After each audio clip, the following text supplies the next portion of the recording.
Ya pemirsa, Landstok kali ini kita akan membahas topik Jakarta waspada longsor. Bersama kita sudah hadir narasumber Kepala Seksi Pengendalian BPBD DKI Jakarta Basuki Rahmat dan Pengamat Tata Kota Yayat Supriyatna. Sebelum membahas lebih lanjut, pemirsa kita saksikan terlebih dahulu paket berikut ini. Badan Penanggulangan Bencana Daerah atau BPBD DKI Jakarta mencatat dari 262 kelurahan di 5 kota madya di DKI Jakarta, terdapat 22 kelurahan atau 8,3% termasuk dalam zona kerentanan gerakan tanah menengah atau rawan longsor. Puluhan kelurahan tersebut termasuk ke dalam zona kuning. Sebanyak 30 kelurahan atau 11,4% berada di dalam zona hijau atau zona kerentanan gerakan tanah rendah. Artinya kelurahan ini masuk ke dalam zona aman longsor. Sedangkan sisanya sebanyak 80,3% atau 210 kelurahan berada di zona kerentanan gerakan tanah sangat rendah atau zona biru.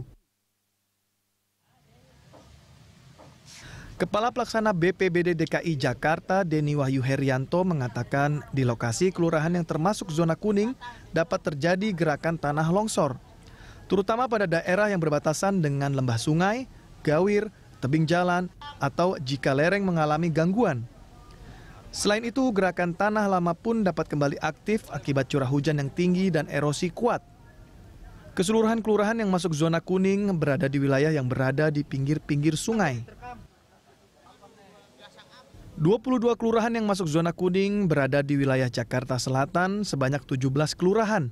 Di antaranya Kelurahan Cilandak Barat, Cilandak Selatan, Cipete Selatan, Gandaria Selatan, Lebak Bulus, Pondok Labu, Lenteng Agung, Ciganjur, Cipedak, Jagakarsa, Srengseng Sawah, Tanjung Barat, Pondok Pinang, Bangka, Cilandak Timur, Kebagusan, Pejaten Timur, dan Bintaro.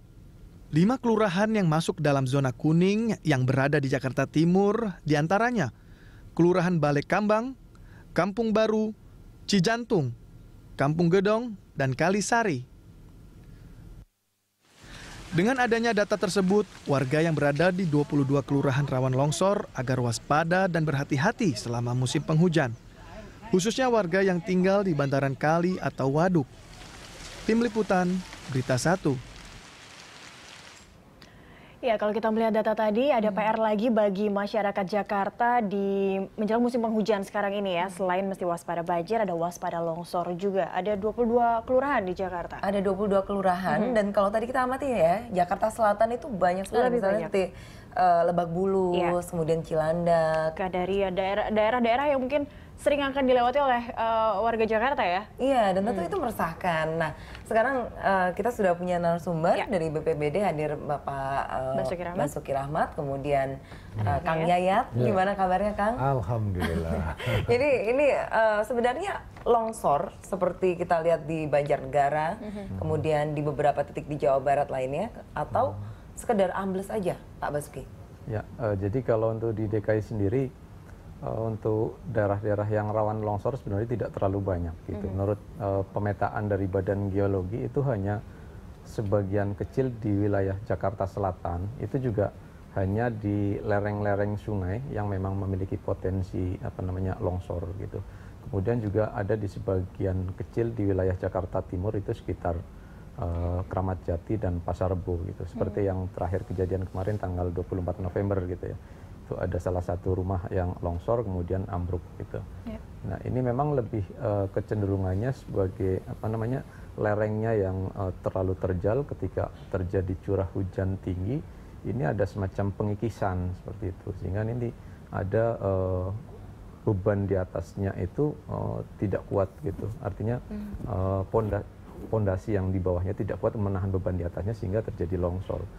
Namun demikian longsor-longsor yang terjadi di DKI Jakarta tidak seperti yang terjadi di daerah-daerah lain seperti misalnya di Banjarnegara begitu.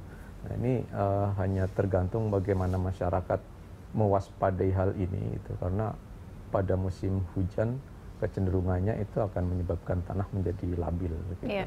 Nah kalau melihat ini berarti kita menyimpulkannya adalah sebenarnya tanah yang amblas dengan kondisi tanah di Jakarta itu, melihat kondisi tanah di Jakarta seperti apa sampai ini, apakah bisa kita katakan longsor seperti itu? Begini, tadi benar dikatakan oleh Pak Basuki, sebetulnya kalau kita ingin membangun di Jakarta itu, kalau dalam konteks tata ruang itu harus namanya mitigasi bencana. Jadi ada upaya untuk mencegah supaya pengetahuan masyarakat untuk tidak tinggal di daerah yang punya potensi longsor, amblas maupun mengalami gerakan tanah itu bisa dihindari.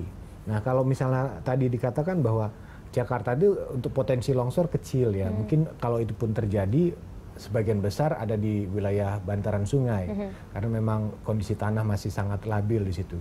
Dan yang kedua sebetulnya penyebab itu menjadi ancaman kepada warga yang tinggal di bantaran sungai, memang pilihan tanah di bantaran sungai paling murah. Dapatnya mungkin mungkin ada yang gratis, ada yang nguruk, ada tanah yang sebetulnya tidak boleh diperjualbelikan itu karena termasuk tanah negara. Ya kasus Kampung Pulau kan ribut itu karena orang mendebatkan boleh nggak tinggal di daerah bantaran sungai, tidak boleh.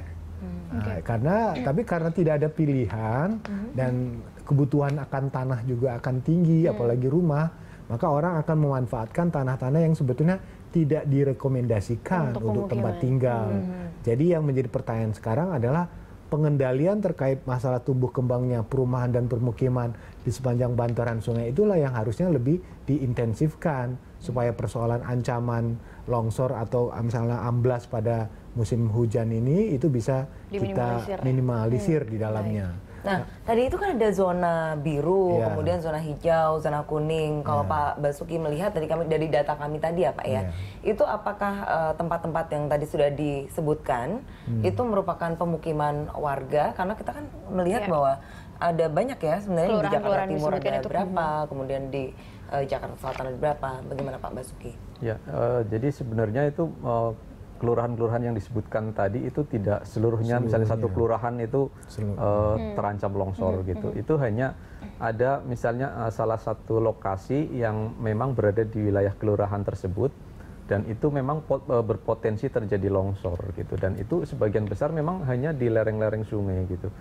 Apalagi kan seperti yang tadi disampaikan oleh Pak Yayat, karena kebutuhan tanah itu sangat tinggi sehingga untuk di lereng-lereng pun akan dimanfaatkan semaksimal mungkin gitu.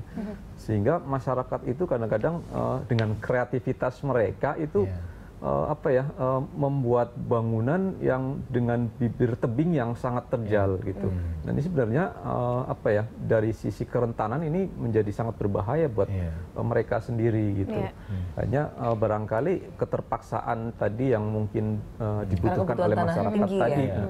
Nah ini Kang Yayat kembali lagi tadi dari 22 kelurahan Jakarta Selatan yang paling banyak. Sebenarnya kontur Jakarta Selatan ini kalau mungkin kita lihat kayaknya Jakarta lurus-lurus saja, flat-flat saja gitu tanahnya. Tapi sebenarnya Jakarta Selatan kontur tanahnya itu seperti apa sampai rentan terhadap longsor?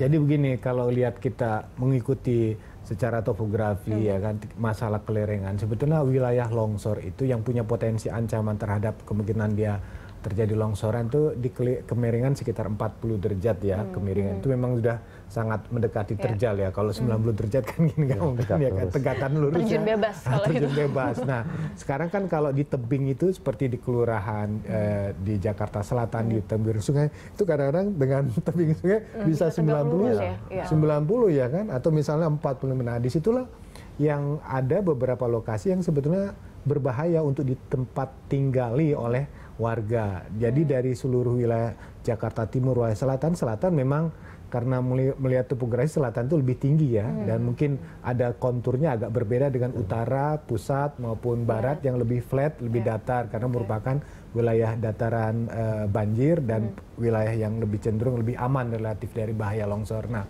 yang menjadi persoalan itu adalah pada kelerengan yang memang di atas 40 itu. Nah, biasanya tadi dikatakan oleh Pak Basuki, orang sangat kreatif. Tapi pengetahuan kekreativitas itu tidak dipahami bagaimana sebetulnya membuat konstruksi atau fondasi bangunan yang memang kuat menahan kemungkinan terjadi itu. Yang kedua, yang sangat berbahaya sebetulnya adalah potensi besarnya volume air yang kemungkinan akan lebih besar datang di musim hujan. Nah, dulu kan orang tidak tahu, wah misalnya limpasan air tidak setinggi apa yang mereka alami sekarang. Contoh, mohon maaf lah, sekarang itu kalau misalnya di Katulampa tinggi, itu sekitar siaga 1, itu sampai Jakarta 8-9 jam. Tapi sekarang ini yang terjadi bisa 6-7 jam bisa lebih jadi dengan air yang demikian besar. Nah, potensi air yang besar inilah yang kemungkinan limpasannya akan lebih besar, menekan pada daerah sepanjang bantaran sungai itu, dan wilayah-wilayah yang sebetulnya secara kondisi tanahnya masih labil, itu sangat berbahaya. Nah, apalagi kalau ditambah tadi ada gerakan tanah ya. Tanah itu kan sebetulnya melakukan konsolidasi terus, melakukan ini untuk melakukan penguatan. Secara struktur memang secara kawasan ini agak punya potensi masalah.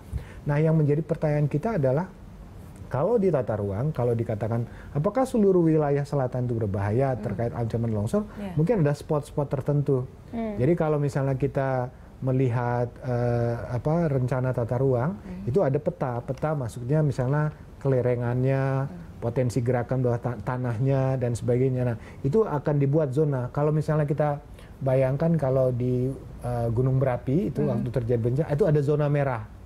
Zona merah itu harus bebas dari pemukiman. Ada untuk zona hijaunya, bisa ditempati. Nah, dari pembagian itu sebetulnya kita harus ingatin. Tapi karena seperti katakan tadi, kadang-kadang di peta warna merah, tapi di lokasi yang mana merah itu kan orang tidak tahu, ya kan?